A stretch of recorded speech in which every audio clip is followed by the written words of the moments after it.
ये जितने भी जादूगर हैं उनका जादू ये छोटे तबके के ऊपर ही क्यों असर करता है भाई। उन जादूगर से कहो ना कोई ऐसा जादू कर के, महंगाई बढ़ी है, खान साहब ने बड़ी महंगाई कर दी है, कुछ ऐसा जादू करके उसमें गैस सस्ती हो जाए, पेट्रोल सस्ता हो जाए, डॉलर की कीमत नीचे आ जाए, या कोई फिर ऐसा जादू करके नवाज शरीफ वापस वतन आ जाए, या कोई ऐसा जादू करके जो करप्ट लोग अपना पैसा लेके बाहर चले गए हैं उनके दिल के अंदर पाकिस्तान की मोहब्बत पैदा हो जाए, जुनून की हद तक दीवाने हो जाएं पाकिस्तान की, अपना पैसा वापस पाकिस्तान के अंदर लेके आएँ।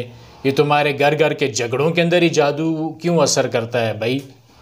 तू 10-15 हज़ार रुपये मुझे दे, ऐसी मेखें ऐसे कीले लगाऊंगा तेरे दरवाजे के, जो जो तेरा कमरा है उसके चारों कोनों के अंदर ऐसी कीले लगाऊंगा कि कोई जिन शयातीन तेरे घर के अंदर नहीं आ सकेगा। बिस्मिल्लाहिर्रहमानिर्रहीम। ओहाम परस्ती इस कदर इस माशरे के अंदर फैल चुकी है कि हर बंदा वहम के अंदर मुब्तला है। जो भी मसला हो जाए, हर दूसरे तीसरे घर की कहानी है कि लोग इसी काम के पीछे पड़े हुए हैं कि भाई मेरे ऊपर जादू हो गया, मेरे बच्चों पे जादू हो गया, बीवी है तो मेरे खामन पे जादू हो गया, तो खामन है तो मेरी बीवी पे जादू हो गया, मुझे मालूम है कि मेरे रिश्तेदारों के अंदर फ़लाँ फ़लाँ मुझसे हसद करता है, उन्होंने ये काम किया होगा। या वो औरतें जब आपस में बातें करती हैं तो ओ जड़ी कल मुई मेरे घर आई है ना, उसे ही मेरे बच्चे ते जादू कीता है। बच्चा गुस्से हो जाए, कुछ भी कारोबारी मामले के अंदर परेशानी आ जाए, लोगों की बस यही सोच है कि हमारे ऊपर जादू हो गया है। लेकिन वो जादू जो हम खुद अपने ऊपर करते हैं उसके बारे में कभी किसी ने ज़हन के अंदर ये ख्याल नहीं किया कि हम अपने ऊपर किस तरह से जादू करते हैं। हम अपने घर के अंदर रिज़्क़ के रास्तों को कैसे बंद करते हैं, ये किसी ने कभी भी नहीं सोचा कि हमारे घर के अंदर रिज़्क़ की तंगी क्यों है, हमारी औलाद नाफरमान क्यों है, घर के अंदर झगड़े क्यों हैं। ये हमने कभी भी इस मामले के अंदर नहीं सोचा। एक वो जादू है जो जादूगर करता है, कोई इससे इख्तिलाफ नहीं है कि जादू असर रखता है अपनी जगह पे, लेकिन ये भी नहीं है यार हर गली महल्ले के अंदर जादूगर नहीं बैठा हुआ है। एवं ही लोग जो है अपना कारोबार चमकाने के लिए जगह जगह पे बैठ गए हैं, इनको जादू मादू नाम की कोई चीज़ ना आती है ना ये कर सकते हैं। वमा हुम बेज़ारिन बिही मिन अहदिन इल्ला बिइज़्निल्लाह। जब कायनात का रब ना चाहे तो कुछ भी आपके ऊपर बुरा असर नहीं कर सकता। आप जो अपने ऊपर जादू करते हो ना, वो कुरान पाक ने आपको बताया है।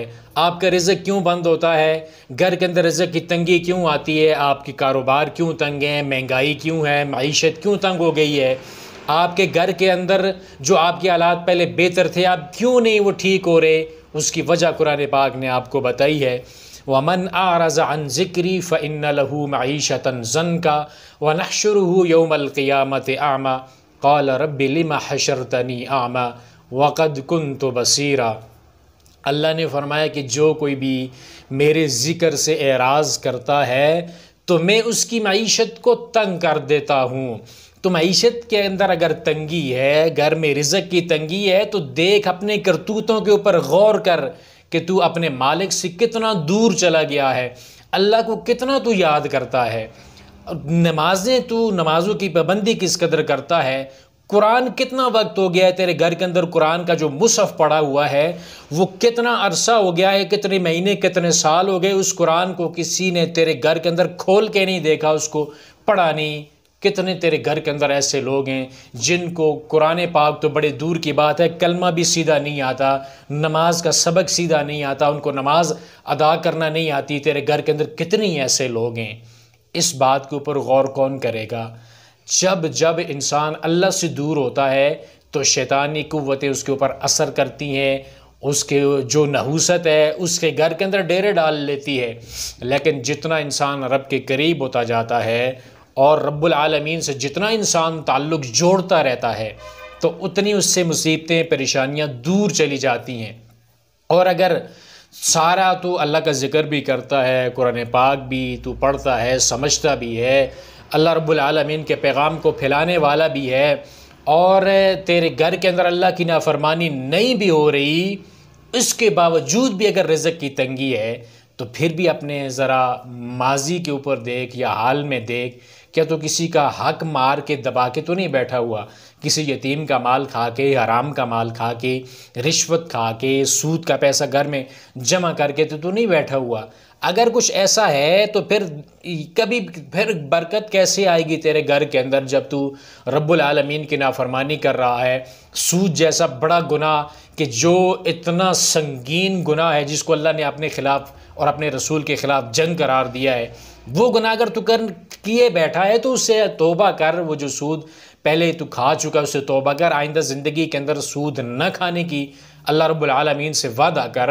जो भी गुनाह है उन गुनाहों को छोड़ दे। तो जब गुनाहों को छोड़ेगा तो नहूसत खुद ही अपने तेरे घर से उठ जाएगी।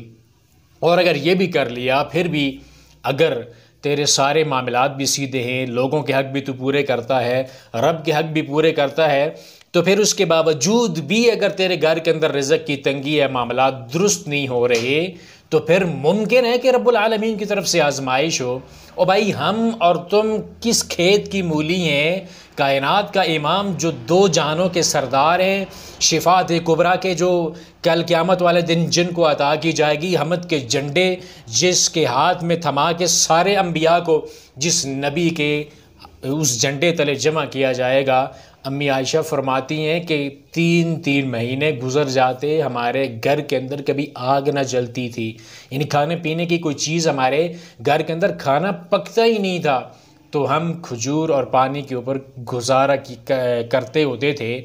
तो भूख अल्लाह के रसूल सल्लल्लाहु अलैहि वसल्लम ने अपनी ज़िंदगी के अंदर बर्दाश्त की। शेब अबी तालिब की घाटी के अंदर 3 साल मेरे महबूब पैगम्बर अलैहिस्सलातु वस्सलाम नहीं रहे।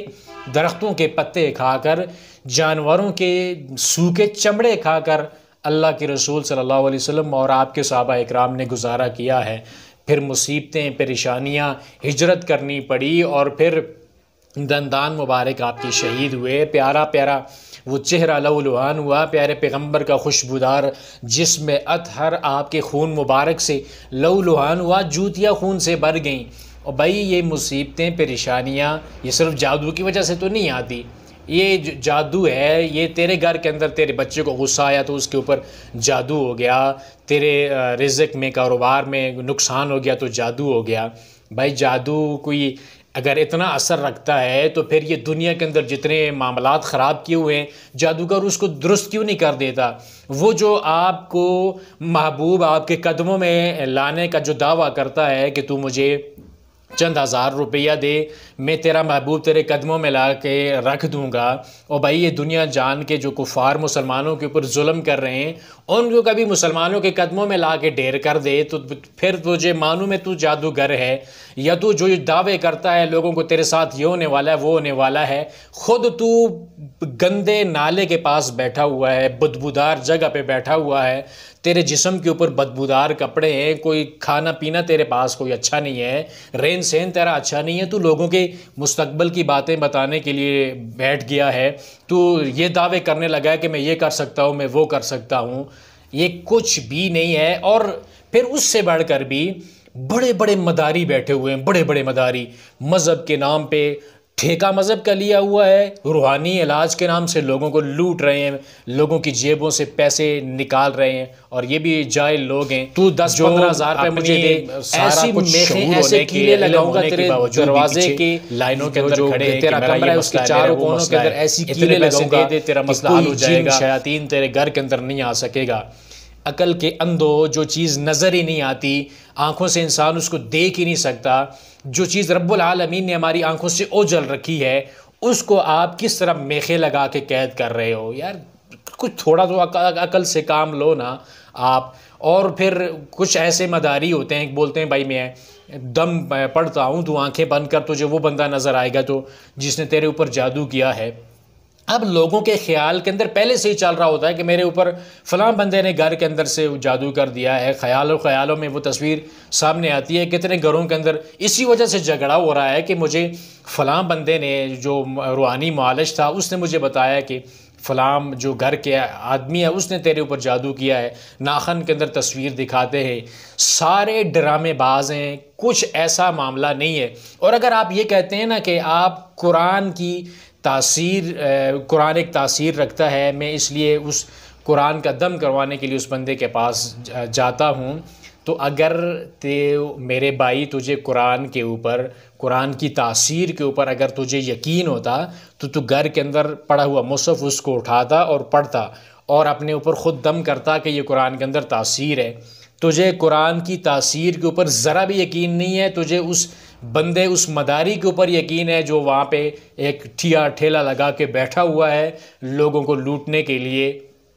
रूहानी मुआलिज कुछ ठीक से इलाज करते भी हैं, लेकिन अक्सरियत ऐसी है जो आपको बजाय जो आप अपने जो ज़हन के अंदर जो वहम है उसको निकालने के लिए या इलाज करवाने के लिए जो आप उसके पास जाते हैं, तो उल्टा आपके ऊपर और ज़्यादा खौफ मुसल्लत कर देता है कि तेरे साथ ये हो गया, तेरे साथ वो हो गया, जादू है, असर है, साया है, ये है, वो है, तेरे घर में, तेरे घर के अंदर कोई बरकत नहीं आती हो, तेरा कारोबार कैसे चले यार, तेरा तो कारोबार का बेड़ा गर्क किया हुआ, इतना सख्त किस्म का जादू किया हुआ है, तू ये काम करेगा तो वो टूटेगा, वो काम करेगा, ये सदका कर, वो कर, यहाँ पे पैसे जमा करवा।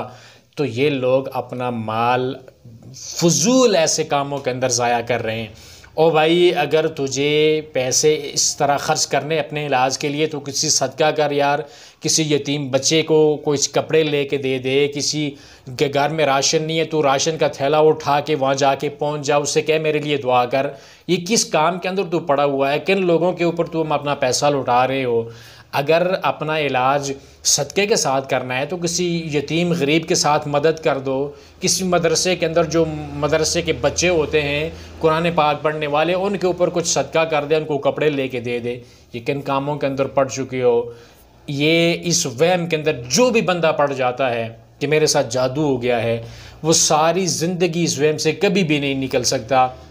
हर रोज़ शैतान उसके दिल के अंदर वसवसे डालता है और इंसान वहम के ऊपर वहम कर कर के अपने आप को ख़ुद से नफ्सियाती बना लेता है। ज़रूरी नहीं है कि हर बात के ऊपर जादू ही हो, इसलिए इस वहम से अपने आप को निकालिए, अपने अमाल को दुरुस्त कीजिए। आपका अगर ताल्लुक़ अल्लाह के साथ अच्छा है, आपका ताल्लुक़ अगर लोगों के साथ अच्छा है, तो फिर जादू भाई कोई असर नहीं कर सकता आपके ऊपर। जब आपने सुबह शाम के अज़कार पढ़ लिए, नमाज़ों कि आप पाबंद हो, कुरान पाक की तिलावत करने वाले हो, पैगंबर की बताई हुई दुआएं आप पढ़ रहे हो, तो फिर कैसे आपके ऊपर ये जादू असर कर सकता है। मदारियों के हथे चढ़कर अपने ईमान को भी बर्बाद न करें और अपने माल को भी बर्बाद न करें। हकीकत की दुनिया के अंदर आएँ और हकीकत की दुनिया ये है कि हकीकत में अमल से इंसान की ज़िंदगी बनती है। यही अमल दुनिया में भी पहचान है, आखिरत में भी इसी अमल की बुनियाद पे आपकी निजात मुमकिन है। अमल नहीं है तो कुछ भी नहीं है।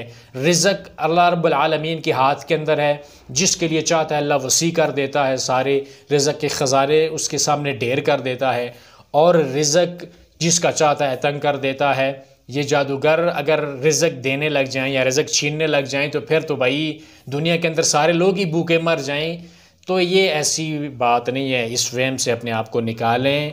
अगर कुछ ऐसा वहम है तो अल्लाह के कुरान के अंदर शिफा को ढूंढें, कुरान पाक की तिलावत करें, तहज्जुद की नमाज़ पढ़ें, नफल नवाफिल का ज़्यादा से ज़्यादा अहतमाम करें, अज़कार की पाबंदी करें। इससे आपका जो मामलात हैं वो दुरुस्त होंगे। अल्लाह रब्बुल आलमीन से दुआ है कि अल्लाह ताला हमें इन ओहाम से बचाए रखे, और अगर कुछ ऐसा मामला है तो अल्लाह रब्बुल आलमीन शिफा कामिला आजिला नसीब फरमाए, और इन किस्म के जो इस किस्म के ईमान के लुटेरे हैं अल्लाह ताला उनसे हम सब को महफूज फरमाए।